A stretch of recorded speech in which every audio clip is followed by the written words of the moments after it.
Hello, my friends. The Western political class is staging one of its annual rituals in Davos, that alpine resort in Switzerland, where the old European Management Forum first convened in the early 1970s and later rebranded itself as the World Economic Forum. The mythology around Davos is always the same, a gathering of global leaders, the responsible stewards of the international order, meeting in the mountains to manage history. The reality, now more exposed than at any time I can remember, is that Davos has become a kind of theater of decline, a place where anxious European elites huddle together, privately terrified that the world is moving on without them. And this year, the panic has a name: Donald Trump. Trump is not beaming in via some oversized screen, as he did previously. He is reportedly coming in person, bringing a large American delegation. Steve Witkoff is there, Jared Kushner is there, others are there. And Europe's most familiar faces, Keir Starmer, Emmanuel Macron, Friedrich Merz, Ursula von der Leyen, are scrambling to get their slot, to get their handshake, to get their photo, to get 5 minutes to plead their case. They want Trump to change his mind on Greenland. They want him to recommit somehow, anyhow, to project Ukraine. They want reassurance that the United States will not drift away from Europe. And because European politics has become a cocktail of vanity and denial, some of them still cling to the fantasy that the last few weeks have all been show, smoke, and mirrors, a performance that can be managed. It cannot. One of the more revealing subplots is Volodymyr Zelensky's uncertain status. According to a Ukrainian MP, Zelensky was expected to go to Davos to meet Trump, even if he could not extract formal security guarantees for Ukraine. The chatter in the European bubble was that there would be some document, some statement of intention, some framework linked to a supposed $800 billion reconstruction concept to be activated when the war ends. In ordinary circumstances, Zelensky would be desperate to meet Trump, because Trump, whether Zelensky likes it or not, holds the decisive lever over Ukraine's immediate future: money, weapons, intelligence, political cover. And yet a well-connected Ukrainian MP, Oleksiy Goncharenko, no friend of Zelensky, deeply ironic and mocking in the way he writes, claims Zelensky is not going because the Trump meeting has been canceled and no agreement will be signed. That is Goncharenko's claim. You must weigh the personal animus in that relationship. But then Barak Ravid of Axios suggests Zelensky might still show up after all. So we are left with uncertainty. Does Zelensky come, or does he stay away? Either way, the bigger point remains. Whatever paper they wave around about reconstruction is meaningless until the war ends, and the war does not end because Zelensky wants it to. It does not end because Trump wants it to. The end state is dictated by Vladimir Putin and, in the most concrete sense, by the Russian army on the battlefield. That is the fact that Davos avoids saying out loud, even as it shapes every whisper in the corridors. Now, if the Europeans are anxious, Trump is in a fighting mood. He continues to describe Greenland as a matter of overarching U.S. national security. And if you take him seriously, and at this point, only fools do not, the implication is straightforward. Trump expects Greenland to become American, and he expects this sooner rather than later. Denmark's Prime Minister, Mette Frederiksen, is reportedly skipping Davos. The Danes, it seems, do not want to meet Trump there. Perhaps they believe absence is dignity. Perhaps they believe Davos optics would weaken their position. Either way, Denmark is not going to Davos to charm Trump into backing down. And Trump has conspicuously refused to rule out the use of U.S. military force to take control of Greenland. Let that sink in, because European leaders love to live in euphemism. Trump refuses to rule out force. At the same time, it has been reported that the Pentagon has placed around 1,500 elite U.S. troops on alert airborne infantry, highly trained, with Arctic warfare preparation. The public story is that they might be needed for domestic disorder in Minnesota. Some people accept that explanation. Others are skeptical, and with reason. If you train and posture specialist forces, you tend to do so for missions aligned with their specialization. Using Arctic-trained troops to clear the streets in Minnesota is, at best, an odd fit.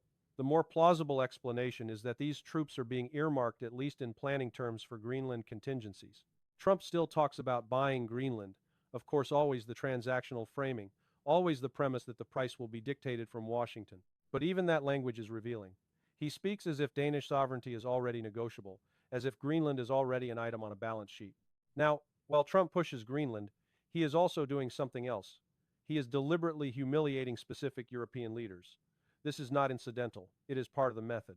He signals dominance, exposes weakness, and forces them to react on his terms. Take Emmanuel Macron. Macron, ever eager for theatrical statesmanship, sent Trump a letter. The letter addresses Trump as "my dear friend," and suggests that, as incoming G7 chair, Macron would convene a meeting to discuss Greenland. Macron claims he agrees with Trump on Syria and other matters but cannot understand Trump's Greenland policy, and he offers Paris as the venue. Macron also reportedly suggests inviting not only Ukraine but Russia to attend. That is on its face surprising, and it raises questions about Macron's intent. Is he trying to flatter Trump with the aura of a grand conference? Is he trying to drag Russia into a format where Europe can pretend it still sets the agenda? Is he trying to signal that Europe can mediate? Or is this simply Macron's instinct for stagecraft, regardless of feasibility? In any normal diplomatic world, such letters are private.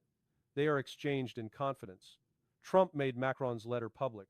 In this context, that is an unmistakable snub designed to upset and humiliate Macron and to announce to everyone watching that Macron is not being taken seriously. Trump has also reportedly allowed the publication of his correspondence with Norway. The Norwegians have confirmed a Trump letter was sent. Here again, the pattern is the same. Leaders' letters are not supposed to become public weapons. Trump turns them into weapons. There is also the strange European emotional arithmetic. Trump has already carried out acts of war military strikes since taking office again. Yet much of Europe seems less alarmed by that than by the language of Trump, saying he will no longer focus exclusively on peace. Apparently, a president using force does not trigger the same elite panic as a president declaring he may pursue interest without the theater of moral posturing.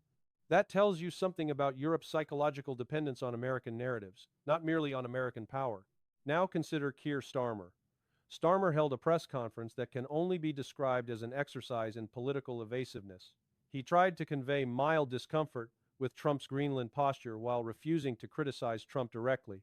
He advised against European retaliation, specifically against responding to U.S. tariffs connected to Greenland. Those include the much-discussed 10% tariffs Trump says are already imposed.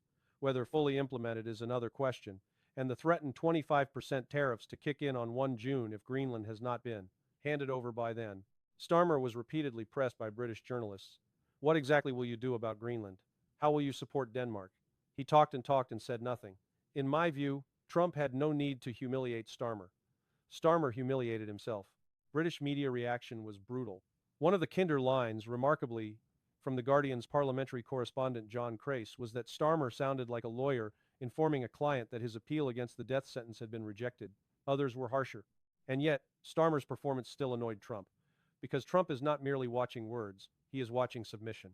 On his way to Davos, Trump attacked Starmer over the Chagos Islands deal, Starmer's decision to transfer sovereignty arrangements involving the Chagos archipelago to Mauritius, a move wrapped in legal and historical complexity. The basic story is this. The Chagos Islands in the Indian Ocean were a British imperial acquisition. The inhabitants, Chagosians, were removed in the 1960s and 1970s to facilitate the construction of a major U.S. base on Diego Garcia. That removal has been controversial for decades, viewed by many in Britain as shameful. Legal challenges followed, compensation and partial concessions eventually came, but the U.S. base remained. Now the islands are in the process of being transferred to Mauritius, an issue that has generated criticism in Britain, including from figures like Nigel Farage. Some critics point to Mauritius's relationship with China, though the relevance is often asserted more than explained. Trump has inserted himself into this British domestic controversy to portray Starmer as weak, incompetent, and unpatriotic, implicitly aligning with Starmer's opponents. This is humiliating not only because it is public, but because it demonstrates that Trump sees Starmer as a figure to be handled, not respected. And one of the genuine mysteries is why Starmer and the British establishment ever allowed themselves to believe their own propaganda that Starmer and Trump enjoy a friendly, cooperative relationship. Watch their interactions.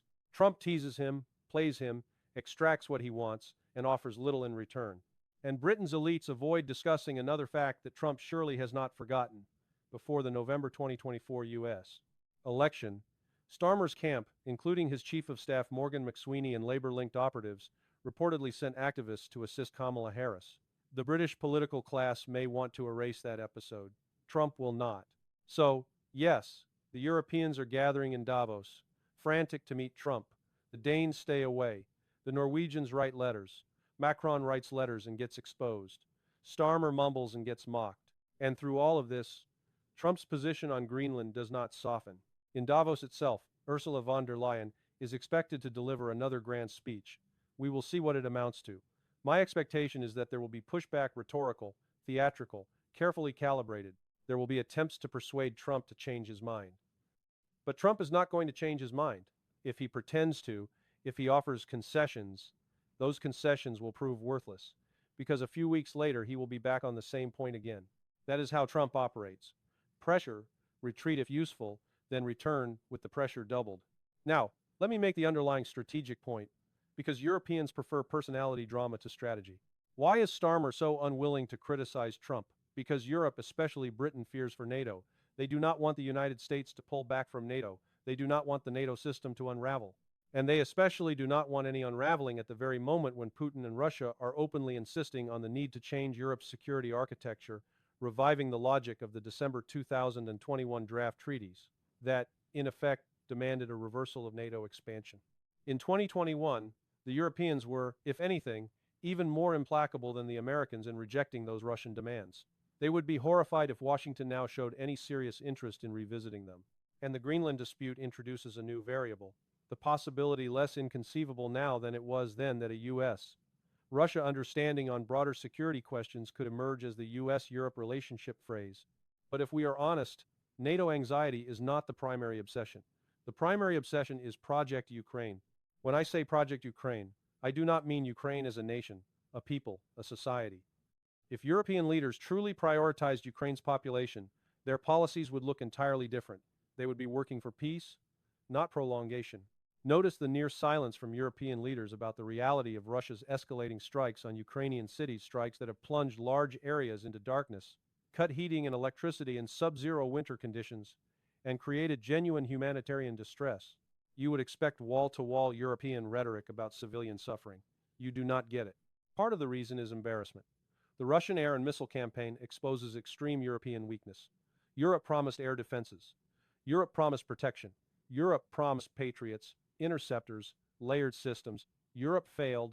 To talk openly about the blackouts is to admit failure, failure of promises, failure of industrial capacity, failure of military preparation, so they remain largely silent.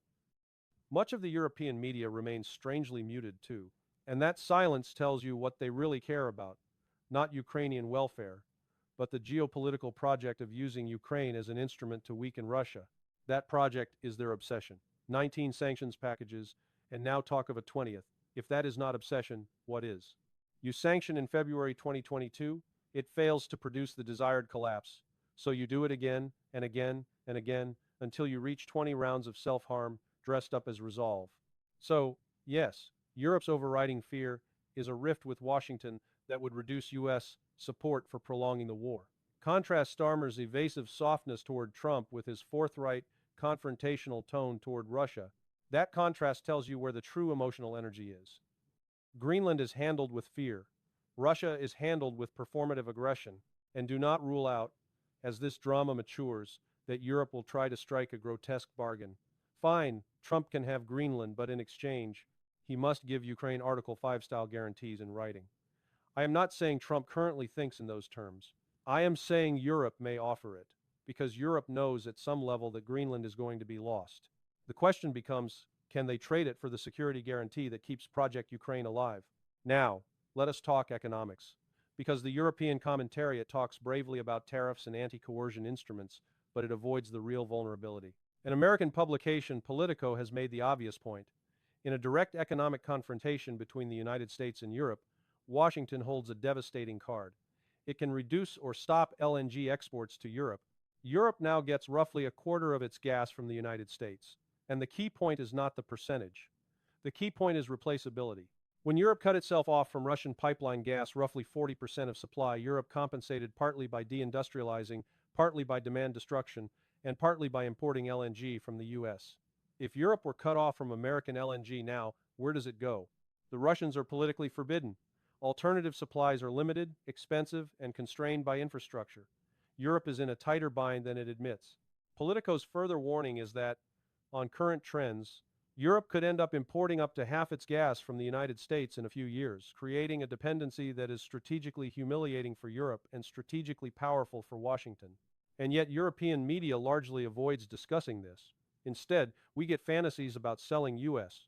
Treasury bonds, imposing counter tariffs, launching an economic war. If Europe tried any of those measures in a serious way, the result would be catastrophically counterproductive. Just as Europe's sanctions on Russia have tended to strengthen Russia and weaken Europe, a Europe versus America economic war would primarily weaken Europe. It might dent the U.S. It would devastate Europe. So I do not expect Europe to follow through on its bravado. I expect Europe, sooner or later, to find a way to give Trump what he wants on Greenland, especially if that keeps American support flowing into Ukraine. Now, one of the great questions is why domestic American opposition to the Greenland demand has been so muted. There is no massive congressional revolt. The media criticism is not qualitatively different from the usual anti-Trump churn. There are no huge protests outside the White House shouting "Hands off Greenland." This is striking, given the enormity of what is being proposed. Why? Here I move into inference and speculation, but it is informed speculation. It may be that, over the last year, not only Trump, but the wider American security establishment has finally grasped the true depth of Europe's weakness. Washington has tried repeatedly to persuade Russia to freeze the conflict in Ukraine. Those efforts have failed. Russia has stuck to its position, brushed provocations aside, and focused relentlessly on achieving its objectives. At various points, Americans told themselves that Europe would take up the slack, that the U.S. must refocus on China in the Asia-Pacific, that it cannot afford to keep so much of the Navy anchored in the North Atlantic or so much of the Army tethered to Europe, that Europe must rearm and assume primary responsibility. And then reality arrived. Europe cannot do it. Europe cannot provide the weapons Ukraine needs in sufficient quantity. Europe cannot fund Ukraine at the level required. Europe cannot produce munitions at wartime rates. Europe cannot provide air defenses at promised scale. Europe cannot even carry through on the unthinkable seizure of Russian assets because it fears legal and financial blowback. Europe's industrial base is degraded, its political cohesion is brittle, its militaries are hollow. Instead of being a strategic asset, Europe is increasingly a strategic liability, a drain on finite American resources. If that is what American planners now believe, then Greenland begins to look less like Trump's vanity project and more like a cold strategic hedge, a means of controlling the North Atlantic approaches, denying Russian naval access routes, strengthening the U.S. defensive perimeter at a time when Europe can no longer be assumed to function as a reliable forward barrier. In that frame, Europe is no longer the shield. Europe is the gap. Greenland becomes the shield. Is that the consensus view in Washington? Probably not. If this view exists, it may be held by a tough-minded minority people determined to preserve U.S. primacy in a harsher world. But the striking lack of American resistance to the Greenland push suggests there may be more institutional alignment behind the scenes than Europeans want to believe. And if that is true, it also implies something else.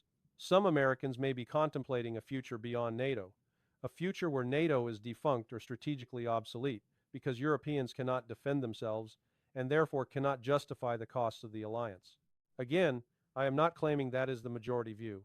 I am saying the Greenland crisis makes this previously unthinkable logic more imaginable. Now, while Davos elites posture, the real world continues to turn most brutally in Ukraine. Last night, Russia launched another large drone and missile strike against Ukraine. It did not match the sensational pre-strike rumors talk of 700 Duran drones, dozens of Iskander missiles, waves of hypersonics, even unknown new weapons. Those Ukrainian predictions have circulated repeatedly. But even if the strike was not at that extreme scale, it was still substantial. Hundreds of drones, significant missile launches, and continued pressure on energy, transport, and defense industrial infrastructure. The Russian Defense Ministry's statement is characteristically spare. A massive strike with long-range, high-precision weapons against defense industry, energy and transport facilities used by Ukraine's armed forces, ammunition depots, UAV infrastructure. All assigned targets were engaged. That tells you very little beyond confirming the strike occurred and that Russia believes objectives were met. But the broader pattern matters more than the daily communiques. Russia appears to be conducting a sustained air campaign, degrading Ukrainian air defenses, hammering energy systems, and systematically attacking logistics. There has been extensive drone footage published associated with the Rubicon unit group showing strikes on Patriot systems and radar assets. After the widely discussed strike near Kharkov, similar footage appeared showing a Patriot installation hit elsewhere. Ukrainian online voices have claimed some Patriots were dummies. I have seen the footage. The explosions and signatures look consistent with real systems being destroyed, and in at least one case, the strike appears to have hit a fixed complex, where dummy explanations strain credibility. Alongside these air defense strikes, Russia is attacking bridges, rail lines, rail bridges, sidings, And even trains, sometimes moving trains, deepening the impression of a methodical campaign to break Ukraine's logistical arteries. Put these pieces together, and they look like classic shaping operations, softening the battle space in preparation for a larger offensive. You degrade air defenses so your aircraft can operate deeper. You hit energy and transport to paralyze movement. You destroy depots, command nodes, repair facilities, drone workshops.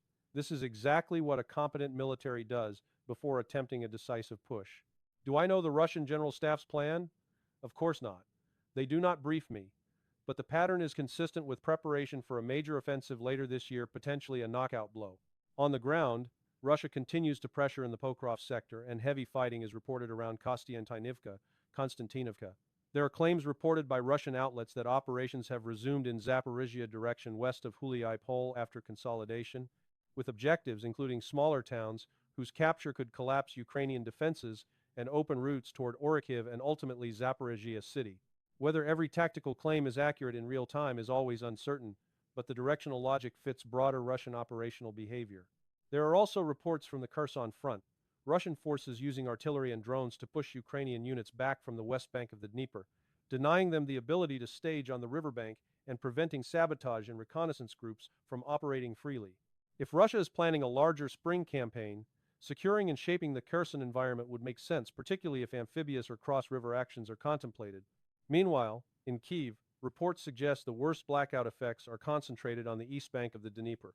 That is notable because if Russia ever intended to pressure Kyiv directly from the east through Sumy, Chernihiv, perhaps via pressure in Kharkiv regions, the east bank infrastructure would be the immediate zone of operational interest. The mayor, Vitaly Klitschko, has warned that thousands of apartment buildings are without power, with repairs repeatedly undone by new strikes. There are reports that the Kyiv metro may have to suspend operations due to power shortages. There are images distressing, difficult to quantify, of people in affected areas packing belongings and attempting to move across the river to relatively better supplied districts. This is not theater designed merely to impress Trump. It looks like war conducted with strategic intent. And yet, in Davos, the conversation is Greenland and documents and reconstruction and values, while the physical reality in Ukraine is a state being slowly dismantled. Its energy, its air defenses, its logistics, its urban resilience. One more Davos detail is telling.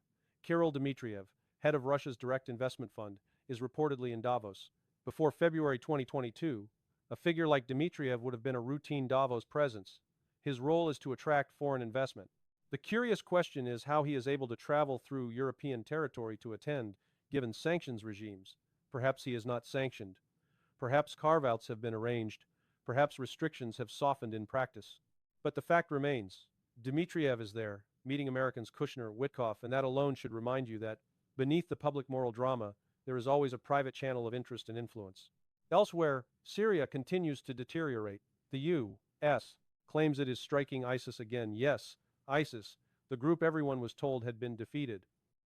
After the fall of Assad and the consolidation of new power networks, ISIS appears to have re-emerged in strength. The U.S. has also effectively abandoned its Kurdish partners, provoking outrage from figures like Senator Lindsey Graham, who invested heavily in encouraging Kurdish strategies that rejected accommodation with Damascus and even ignored Russian mediation efforts. The Kurds, in my view, were disastrously misguided to trust American political promises. They are now paying the price. Kurdish forces have collapsed in the face of offensives by the new power centers, and control over key oil facilities in major towns appears to be shifting. Does this mean Syria is stabilizing? No. It means the opposite. It demonstrates how rapidly American partners can be discarded when they no longer fit Washington's priorities, and how quickly the ground can change when power is reorganized by regional actors. But for now, the spotlight remains on Davos, because Davos is where Europe goes to pretend it still matters. My view is blunt. The Greenland crisis may be the last major global crisis in which Europe is treated as a central player. Once this plays out, Europe's marginality will be more widely acknowledged. Greenland has exposed, in a brutal way, Europe's weakness and its growing irrelevance in world affairs. And Europe's greatest fear is not Greenland itself. It is what Greenland symbolizes. That Washington is willing to treat Europe not as a partner but as a dependent, and that the United States may be preparing for a world in which Europe is no longer the forward base of Western power, but a burden to be managed. That is what is unfolding in Davos, even as across Ukraine the lights continue to go out.